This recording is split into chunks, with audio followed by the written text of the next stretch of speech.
Llegué a casa y encontré a mi hija, mi bebé, pálida y temblando en el sofá, con los vaqueros rotos en las rodillas y las piernas hinchadas como si estuvieran llenas de grava y traición. Mamá, susurró, me duele mucho. Se me cayeron las llaves. Se me encogió el corazón. ¿Qué pasó? Dudó un momento, y luego dijo, como si fuera normal, como si estuviera acostumbrada, que no importaba. Creo que me la rompí. Me resbalé en la escalera de atrás. Hace 4 horas. Hace 4 horas. Me volví hacia mis padres, sus abuelos y mi hermana, que estaba sentada a la mesa del comedor, mirando su teléfono como si fuera un martes perfectamente normal. Dijo que le dolía, pero que estaba llorando demasiado como para entenderlo. Mamá se encogió de hombros. Papá ni siquiera me miró. No tuvimos tiempo de llevarla. Entonces mi hermana añadió sin dudarlo que teníamos que recoger la ropa de la tintorería y reponerla. Necesitaba recomponerse de todos modos. Mi nombre es Danielle Hart y desde donde sea que estés viendo esto, quédate conmigo.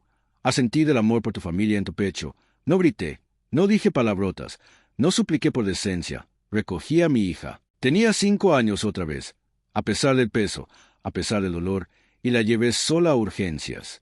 Fractura expuesta, varias pequeñas astillas de hueso y signos tempranos de infección por caminar sobre ellas. Sí, la hicieron caminar durante 3 horas. Me senté junto a su cama de hospital toda la noche.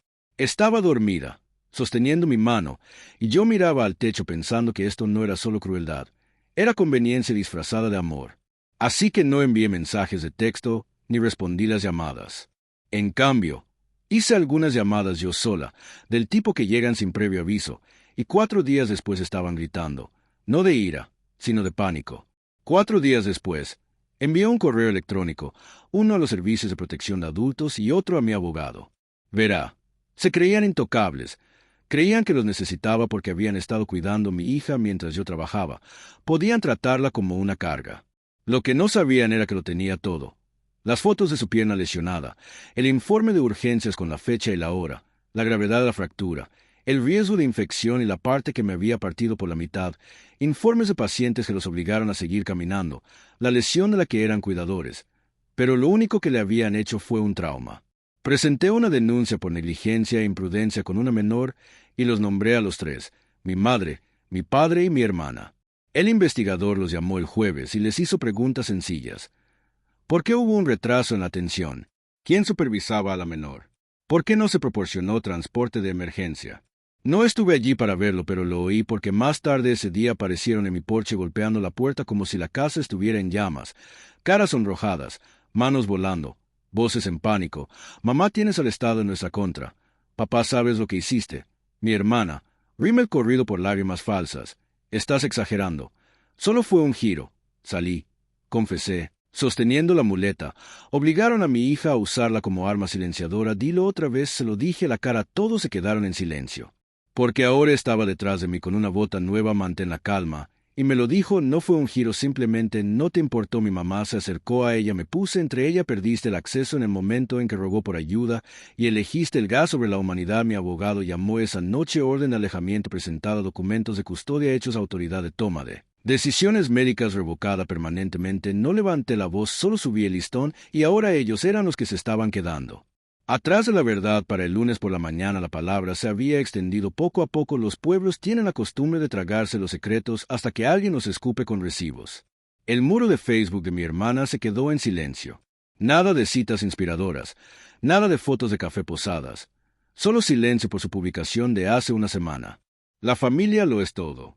2 corazones ahora tenían una docena de comentarios debajo. Bocadillo de diálogo izquierdo. No dejaste a tu sobrina con una pierna rota. Bocadillo de diálogo izquierdo. El amor duro no significa negligencia. Bocadillo de diálogo izquierdo. La dejaste caminando con una pierna rota. ¿Qué demonios te pasa? No había dicho una palabra públicamente. No lo había hecho por la verdad. Sus propias piernas ahora estaban intactas y las personas que una vez la elogiaron comenzaron a retroceder como si el supermercado se hubiera incendiado. Mi madre intentó actuar con normalidad, pero el cajero que una vez la abrazó en la iglesia evitó el contacto visual. Incluso el farmacéutico que siempre la llamaba por su nombre le entregó el recibo sin decir una palabra. Su reputación se había ido. Su fachada se rompió como huesos. Mientras tanto, mi hija lentamente comenzó a sanar físicamente, pero lo más importante, emocionalmente. Dejó de encogerse cuando la gente levantaba la voz. Dejó de disculparse cuando pedí un vaso de agua. Comenzó a reír de nuevo y comencé a construir algo. Mejor encontré una nueva niñera, una mujer que trata a los niños como personas, no como inconvenientes. Cambiamos nuestras citas a una nueva clínica donde las enfermeras sabían su nombre. Al segundo día que llegué a casa, encontré dibujos en la nevera de monigotes, uno con muletas y el otro de la mano. Debajo había escrito: «Mamá y yo estamos a salvo». Esa noche abrí mi bandeja de entrada.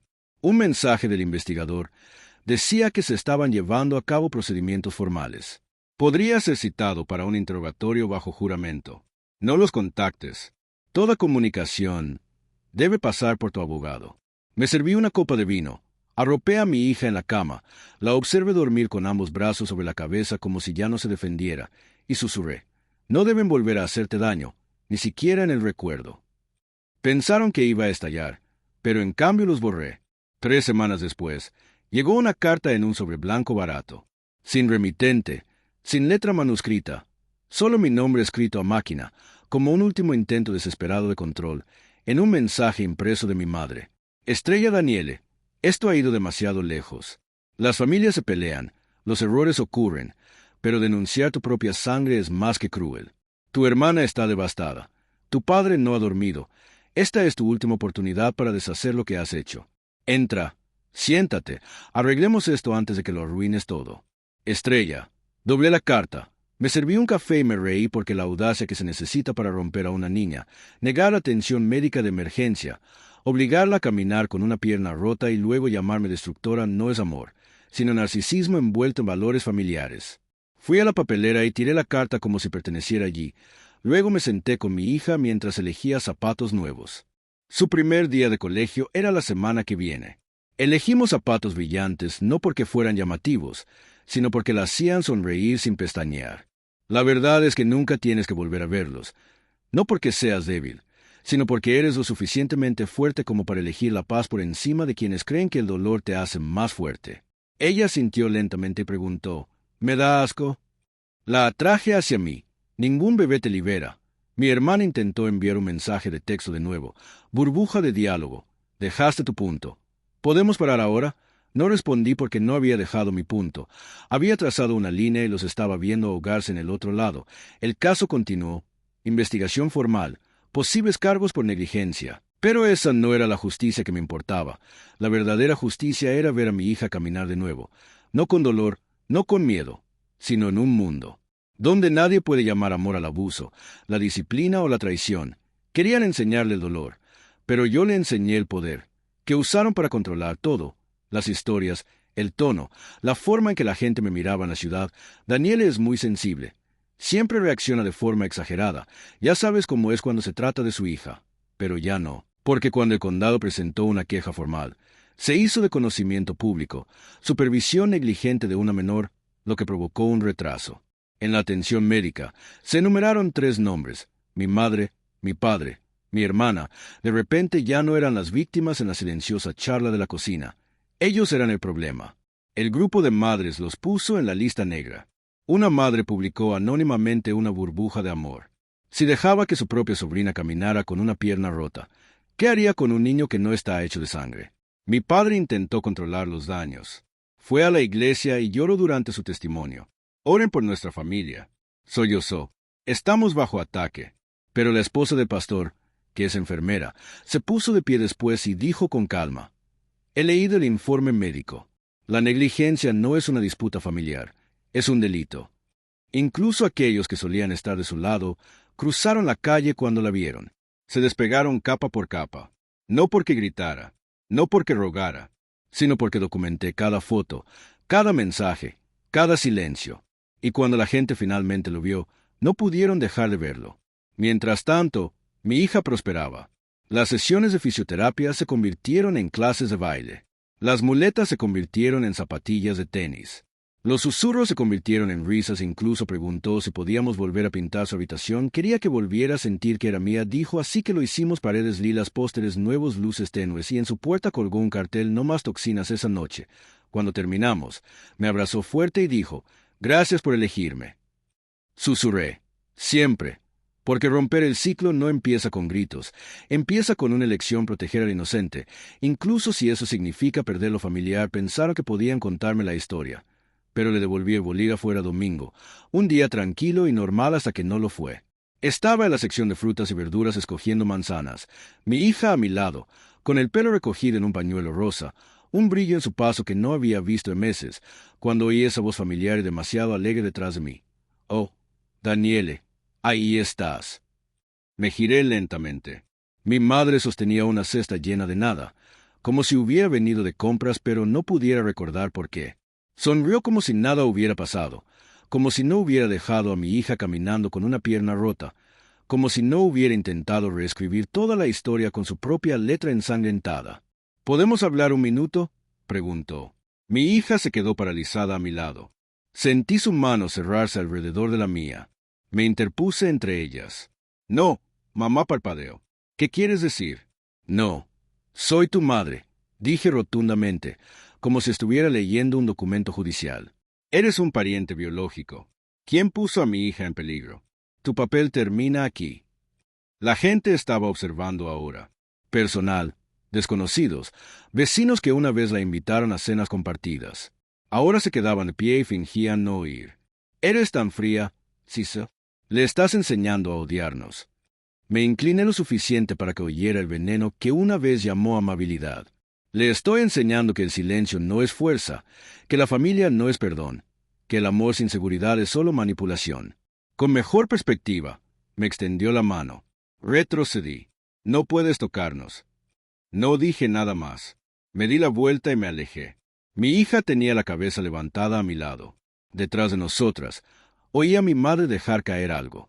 Quizás era su cesta, quizás era la ilusión de que aún tenía acceso. Sea como sea, no me giré. Porque sanar no siempre se siente como un cierre. A veces se siente como soltar en silencio una mujer a la que una vez llamaste madre. Mientras tu hijo observa y aprende lo que realmente significa ser protectora. Y no le enseñé venganza. Le enseñé libertad. Sucedió en la reunión de padres y maestros de colegio. Su profesor de biología dijo que ahora era diferente. Les dijo a todos que quería ser cirujana traumatóloga. Parpadeé. Nunca me dijo que sonreía. Dijo que quería ser la persona que nunca había sido.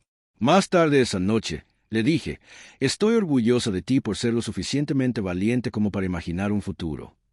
Me miró con ojos firmes. No quería quedarme atrapada en esa casa para siempre. Pensé que así era como se suponía que debían actuar los adultos, fríos y distantes. Negué con la cabeza.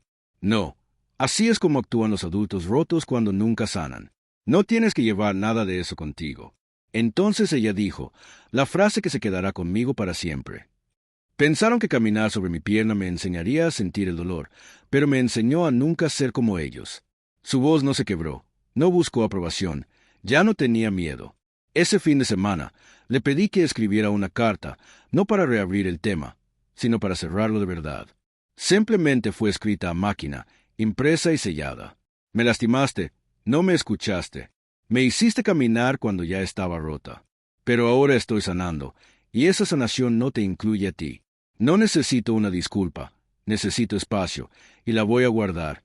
La enviamos juntas, sin remitente, sin expectativas. La dejamos en el buzón como una lápida, no porque quisiéramos una respuesta, sino porque no teníamos nada más que decir.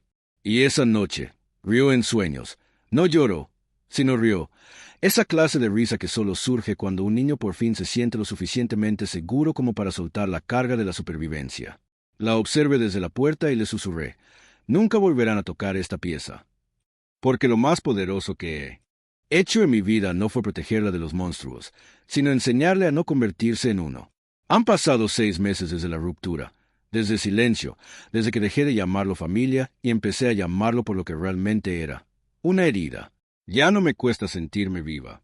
No nos hemos mudado lejos, solo lo suficiente como para que nadie venga solo a hablar. La nueva casa tiene luz, grandes ventanales y armarios llenos de paz en lugar de secretos. Mi hija ganó una beca, escribió su ensayo el día que dejé de caminar con dolor y empecé a caminar con un propósito. No lo nombró, no lo necesitaba. La verdad tenía voz propia, y la dejó cantar. «¿El techo?», preguntó. «¿Los echas de menos a veces?». No mentía. A veces extraño la idea de ellos, la versión que esperaba. Ella asintió. Yo también, pero amo más lo que tenemos. Apoyó su cabeza en mi hombro, y por primera vez en años, no había peso detrás de ella, sin miedo, sin disculpas, solo calidez verdaderamente merecida, sanadora, el informe cerrado la semana pasada, el caso sellado, la orden de protección finalizada. Nunca podrían volver a contactarla sin ir a la corte. No lo habían intentado desde que se dieron cuenta de que ya no era su niña asustada. Ahora era madre, alguien que sabía exactamente lo que se suponía que era el amor y todo lo que no era. Celebramos su cumpleaños número 17 en el patio trasero. Pastel, música, risas genuinas. Corrió descalza por el césped y esta vez no le dolió nada. Mientras la veía brillar bajo las luces de colores me di cuenta de que no solo habíamos sobrevivido, nos habíamos reconstruido, sin excusas, sin mirar atrás, sin más culpa tirando de nosotros como una correa.